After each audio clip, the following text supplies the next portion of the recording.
माननीय श्री दीपेंद्र हुड्डा जी। पहलगाम आतंकी हमले में शहीद हुए 26 देश के नागरिकों को श्रद्धांजलि देने के साथ सर्वप्रथम मैं हिंदुस्तान की फौज को नमन करना चाहूँगा। देश की फौज के पराक्रम को कोटि कोटि नमन करना चाहूँगा। देश की फौज का मैं धन्यवाद करना चाहूँगा कि ये फौज, ऐसी फौज, दुनिया की सबसे बेहतरीन फौज अगर कहीं की है तो भारतवर्ष की देश की फौज है, जिसने हमेशा तिरंगे को ऊपर रखने का कार्य किया। और देश की फौज का पराक्रम कोई चर्चा का विषय भी नहीं है। बार बार सत्ता पक्ष की तरफ से देश की फौज के पराक्रम को लेकर बात कही जा रही है, इसमें हम सब शामिल हैं। आप प्रस्ताव लाइए, देश की फौज के पराक्रम को नमन करने का प्रस्ताव लाइए, हम आपका साथ देंगे। नहीं तो हम प्रस्ताव ला रखते हैं, आप हमारा साथ दीजिए। ये चर्चा का विषय नहीं है। चर्चा का विषय यह है कि फौज ने तो अपना काम किया, लेकिन क्या सत्ता पक्ष में बैठे हुए नेताओं ने अपना काम किया कि नहीं किया, यह चर्चा का विषय है। चर्चा का विषय यह है कि सत्ता पक्ष की कार्यप्रणाली क्या रही ऑपरेशन सिंदूर के समय, और हमारा देश लोकतंत्र है, विपक्ष की जिम्मेदारी है। यदि सत्ता पक्ष अपनी जिम्मेदारी में कहीं कमी छोड़ता है तो विपक्ष की जिम्मेदारी है उस कमी को, उस खामी को देश के जनता के सामने रखे। यह हमारी जिम्मेदारी है इस प्रजातंत्र में। विपक्ष ने अपनी जिम्मेदारी उस समय निभाई जब पहलगाम पे आतंकी हमला हुआ, और हमने कहा कि हम आपके साथ हैं। हमने कहा कि दुश्मन को मुंह तोड़ जवाब दो, पूरा देश आपके साथ है, विपक्ष आपके साथ है। लेकिन आपने क्या किया? आपने सर्वदलीय बैठक रखी, लेकिन सर्वदलीय बैठकों में प्रधानमंत्री जी नहीं शामिल हो पाए। उनकी व्यवस्था दिखाई गई। अगर उन दिनों में उनकी व्यवस्था थी तो दिन बदले जा सकते थे, और अगर दिन में व्यवस्था थी तो रात के 12 बजे भी अगर आप सर्वदलीय बैठक रहते तो हमारे नेता, देश के विपक्ष के नेता सब आने के लिए तैयार थे। दुनिया में एक शक्ति प्रदर्शित होती भारत के लोकतंत्र की कि सब एक हैं, लेकिन आपने वो मौका चूक गए आप। उसके बाद बहरहाल ऑपरेशन सिंदूर में हमारी फौज ने अपना पराक्रम दिखाया, अपना लोहा मनवाया। और एक ऐसा समय आया 9 तारीख के बाद जब दुनिया ये मानने लगी कि हिंदुस्तान की फौज का अपर हैंड है, हम एडवांटेजियस पोजीशन में हैं, हम दुश्मन के गले के नजदीक हैं। लेकिन फिर 10 तारीख को यकायक सीज फायर। देश की भावना थी कि पाकिस्तान को मुंह तोड़ जवाब दिया जाए, निर्णायक जवाब दिया जाए, जैसा 1971 में पाकिस्तान के 2 टुकड़े करके दिखाया था हमारी देश की फौज ने। तत्कालीन प्रधानमंत्री जी इंदिरा जी के समय पाकिस्तान को ऐसा जवाब दिया जाए।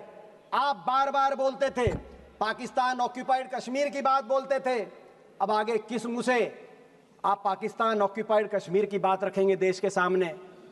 आपके सभी वक्तव्यों में कहा गया है कि पाकिस्तान घुटनों पे था। आप ही कह रहे हैं अगर पाकिस्तान घुटनों पे था तो सीज फायर की, जो सीज फायर जिसको आपने स्वीकृति दी, और आप कह रहे हैं कि हमने सीज फायर को माना। अगर पाकिस्तान घुटनों में था तो सीज फायर की क्या जस्टिफिकेशन है? मगर दुख तो तब हुआ, देश के दिल में दुख हुआ कि देश की जो भावनाएं थी, उन भावनाओं पे विराम, युद्ध विराम, पाकिस्तान की ईंट से ईंट बजाने की भावनाओं पे विराम अमेरिका की एक ट्वीट ने आपके युद्ध विराम की घोषणा से पहले की। उसके बारे में मैं आऊंगा, लेकिन ये सीज फायर की क्या शर्तें थी देश के सामने आपको रखना चाहिए। मगर इन शर्तों के साथ साथ युद्ध विराम से पहले भी एक रणनीतिक चूक हुई। आज राजनाथ सिंह जी कह रहे थे कि कांग्रेस के समय यह रणनीतिक चूक हुई पाकिस्तान को लेकर। सबसे बड़ी रणनीतिक भूल उस समय हुई। आदरणीय विदेश मंत्री जी बैठे जब इन्होंने टेलीफोन करके कहा कि हम केवल आतंकी ठिकानों को निशाने पे ले रहे हैं, मगर हम किसी मिलिट्री या सिविलियन ठिकानों को निशाने पे नहीं ले रहे।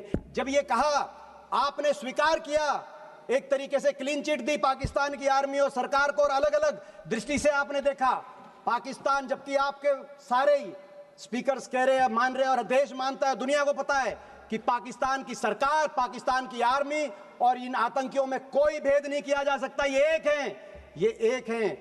मगर आपने स्वयं टेलीफोन करके अलग अलग दृष्टि से देखने का काम किया कि केवल हम आतंकी ठिकानों को, ये जो रणनीतिक भूल हुई है इतिहास में, हमेशा ये बात पाकिस्तान को एक आपने मौका दिया ये कहने के लिए। विदेश मंत्रालय की क्या भूमिका रहती है देश में? विदेश मंत्री का काम कोई स्कूल, कॉलेज या सड़क बनाना नहीं होता। विदेश मंत्रालय का काम होता है दुनिया में अपने दोस्त मुल्कों की संख्या को बढ़ाना। विदेश मंत्रालय की और विदेश नीति की आपकी सच्चाई 11 साल की तब सामने आई जब ये टकराव की स्थिति पैदा हुई। कितने देश आपके साथ आके खड़े हुए और कितने देशों ने खुल के पाकिस्तान का साथ दिया, दुनिया ने देखा। और ये बात कबूलनामा अभी मेरे मित्र जय पांडा भी कह रहे थे कि देशों की तरफ से पढ़ रहे थे कि उस देश ने आतंकी हमला का निंदा करी और उस देश ने निंदा करी। मैं पूछना चाहता हूं, एक देश का नाम बताओ जिसने आतंकी हमले की निंदा भी करी और यह भी कहा कि पाकिस्तान इसके पीछे है और हम पाकिस्तान की भी निंदा करते हैं। एक देश ने पाकिस्तान की निंदा नहीं करी। और दूसरी तरफ पाकिस्तान के साथ देने वालों की देशों में चीन, टर्की, अजरबैजान, मलेशिया जैसे देशों की, और आपके साथ एक ने भी बयान नहीं दिया। और ये बात आपको भी पता है, 11 साल की आपकी विदेश नीति, दुनिया में जो भ्रमण प्रधानमंत्री जी ने किया, विदेश मंत्री जी आपने किया, बाकी अधिकारियों ने किया, उसका सच तब सामने आया जब इस घटना के बाद आपको सांसदों पर अपना विश्वास व्यक्त करते हुए सांसदों के प्रतिनिधि मंडल भेजने पड़े। 11 साल से आप क्या कर रहे थे दुनिया में के चप्पे चप्पे में घूम के, जब आपको सांसदों पे आना पड़ा। दुख इस बात का, और आपकी विदेश नीति की दूसरी बड़ी कमी, बहुराष्ट्रीय संस्थाओं ने उस एक महीने में जिस तरीके से पाकिस्तान का साथ दिया और आप उसको रोकने में असफल साबित हुए। जिस तरीके से आईएमएफ ने 1 बिलियन का लोन, जब टकराव चल रहा था, शायद दुनिया के इतिहास में पहली बार हुआ होगा, आईएमएफ ने $1 बिलियन का लोन सैंक्शन किया, जिसका विरोध भी आपने किया, लेकिन आपके विरोध को आईएमएफ ने नहीं सुना। वर्ल्ड बैंक ने $40 बिलियन के निवेश का प्रस्ताव पारित किया, तो उसी महीने एडीबी ने उसी मई के महीने में $800 मिलियन का लोन पाकिस्तान के लिए स्वीकृत किया। दूसरी तरफ यूनाइटेड नेशंस सिक्योरिटी काउंसिल के अंदर पाकिस्तान को काउंटर टेररिज्म ग्रुप का को चेयरमैन बनाया गया, डकैत के हाथ को थानेदार बनाया गया, आप रोक नहीं पाए। और FATF financial action task force, जिसमें 2011 में पाकिस्तान को ब्लैक लिस्ट किया गया था, FATF में ग्रे लिस्ट में डाला गया था 2011 में यूपीए सरकार के समय, और 2022 में उसको FATF से ग्रे लिस्ट और ब्लैक लिस्ट से पाकिस्तान को बाहर निकला, लेकिन आप उसको रोक नहीं पाए। आपकी विदेश नीति में कमी, दूसरी कमी वहां है जब दुनिया के मुल्कों ने, अमेरिका और रूस जैसे मुल्कों ने भी हिंदुस्तान और पाकिस्तान को बराबर तोल दिया। ये कैसे संभव है? हम इसको कैसे मान सकते हैं? एक मुल्क आतंकवाद को पोषित करने वाला मुल्क है और दूसरा मुल्क आतंकवाद से पीड़ित मुल्क है। हम अंतर्राष्ट्रीय ऑर्डर की लड़ाई लड़ रहे हैं, लेकिन आपने देखा बार बार सभी मुल्कों ने बराबर तोल दिया। आपकी विदेश नीति की तीसरी बड़ी असफलता अमेरिका को लेकर है। यह वही अमेरिका है, हमारे इतिहास में समय समय पर अमेरिका को जब आंख दिखाने की बात आई तो हमने आंख भी दिखाई, और जब हाथ मिलाने की और मधुर संबंधों की बात आई तो पिछले 2 दशकों में अमेरिका से संबंधों में सुधार भी हुआ। हमने उतार चढ़ाव अमेरिका से संबंधों में देखा है। 1971 में जब अमेरिका ने आंख दिखाई थी कि आप बांग्लादेश के अंदर अपनी फौज मत भेजिए, तो इंदिरा जी ने मुंह तोड़ जवाब दिया था और बांग्लादेश के अंदर हमारी फौज गई थी। आंख दिखाई हमने।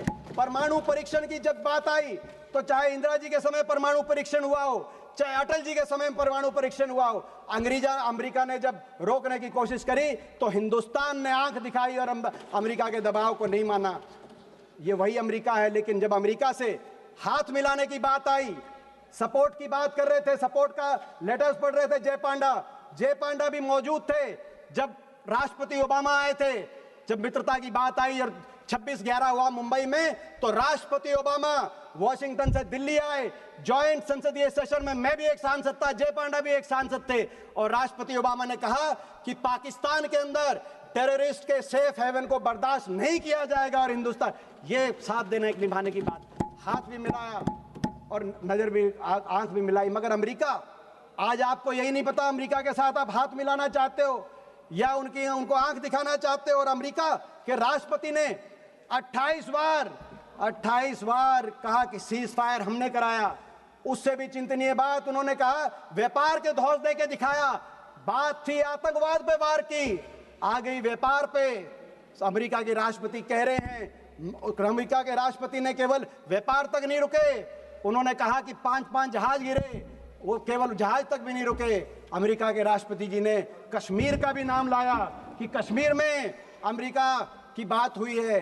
और दुख की बात ये, कश्मीर के मामले में और विदेशी हस्तक्षेप के मामले में, क्योंकि इस बात पर भाजपा का, आरएसएस का भी एक स्टैंड रहा है, क्या आरएसएस की भी विदेश नीति बदल गई है?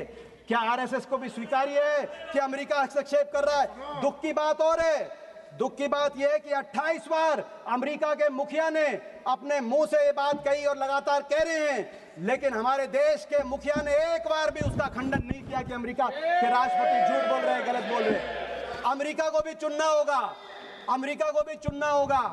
अमेरिका को कैसे संबंध चाहिए हिंदुस्तान के साथ? दुनिया की एक शक्ति है हिंदुस्तान, भारतवर्ष को पाकिस्तान से का बराबरी नहीं कर सकता अमेरिका। अमेरिका को भी चुनना होगा। और मैं आपसे भी कहना चाहता हूं, आपको भी रास्ता चुनना होगा, या तो आंख दिखाओ या हाथ मिलाओ, या तो बातचीत करके अमेरिका से संबंध सुधारो और डोनाल्ड को चुप कराओ, डोनाल्ड का मुंह बंद कराओ, नहीं तो हिंदुस्तान में मैकडोनाल्ड को बंद कराओ। अमेरिका को अधिकार नहीं है, दोनों घोड़ों पे सवार होकर चलने का अधिकार नहीं है। आपकी विदेश नीति की तीसरी बड़ी असफलता चीन को लेकर है। मैं याद दिला दूं, जब आसिफ मुनीर अमेरिका के अंदर लंच कर रहे थे, उनको भोजन दिया जा रहा था और वो कह रहे थे कि डोनाल्ड ट्रंप को नोबेल पीस प्राइज दिया जाए। जब वो ये कह रहे थे, उसी दिन इत्तेफाक से उसी दिन चीन के अंदर ट्राइलैटरल बातचीत चल रही थी, चीन, पाकिस्तान और बांग्लादेश की। ये उस दिन ट्राइलैटरल बातचीत चल रही थी चीन को लेकर। बार बार आपको आगाह किया हमारे नेता राहुल गांधी जी ने, इसी सदन में किया है, लेकिन उनकी बात को आपने हल्के में लिया। और आज आपको आगाह कर रहे थे, हमारी फौज आगाह कर रही है चीन को लेकर।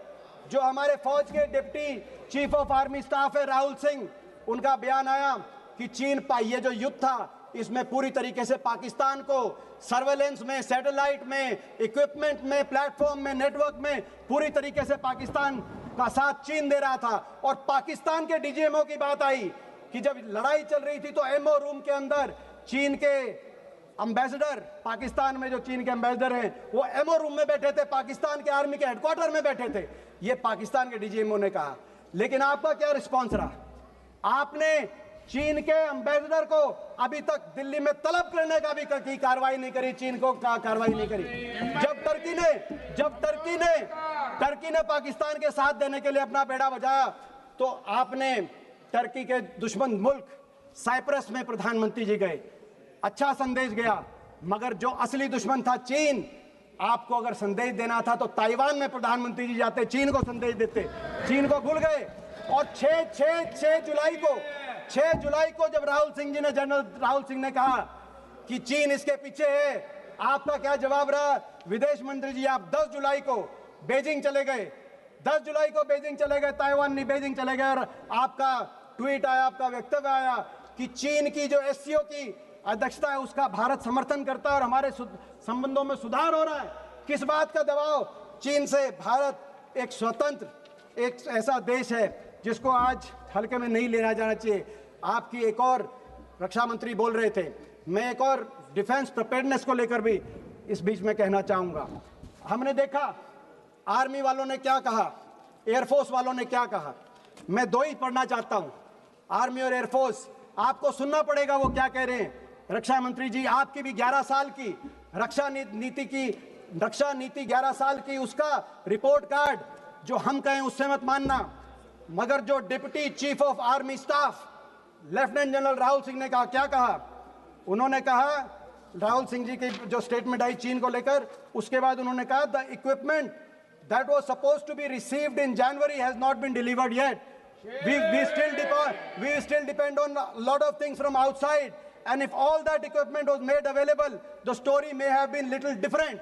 ये उन्होंने कहा. और एयर मार्शल हमारे एयर मार्शल अमरप्रीत सिंह, जिन पे हमें गर्व है, उन्होंने क्या कहा? उन्होंने कहा, एयर मार्शल ने, हमने नहीं, उन्होंने कहा, not a single project that I can think of has been completed on time.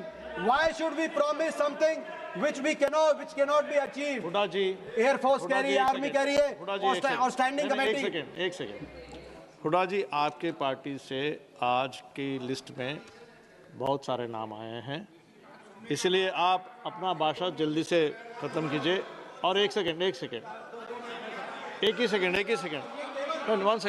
एक सेकेंड, हुड्डा जी एक सेकेंड, नहीं, एक सेकेंड, नहीं, एक सेकेंड, आपको एक सेकेंड, हुड्डा जी एक सेकेंड रुकिए. यदि सभा की सहमति हो तो सभा की कार्यवाही आज रात 12 बजे तक बढ़ा जाएगा. है? थैंक यू, धन्यवाद. आप कंक्लूड कीजिए. केवल उन्होंने नहीं कहा, आदरणीय रक्षा मंत्री जी, केवल उन्होंने नहीं कहा, स्टैंडिंग कमेटी, क्योंकि संसदीय स्टैंडिंग कमेटीज की रिपोर्ट पर आपकी सरकार ध्यान नहीं देती. 2018 की रिपोर्ट, 2023 की रिपोर्ट क्या कह रही थी आपको? आप लगातार रक्षा बजट को घटा रहे हैं, जो सही नहीं है, और रक्षा बजट को बढ़ाइए.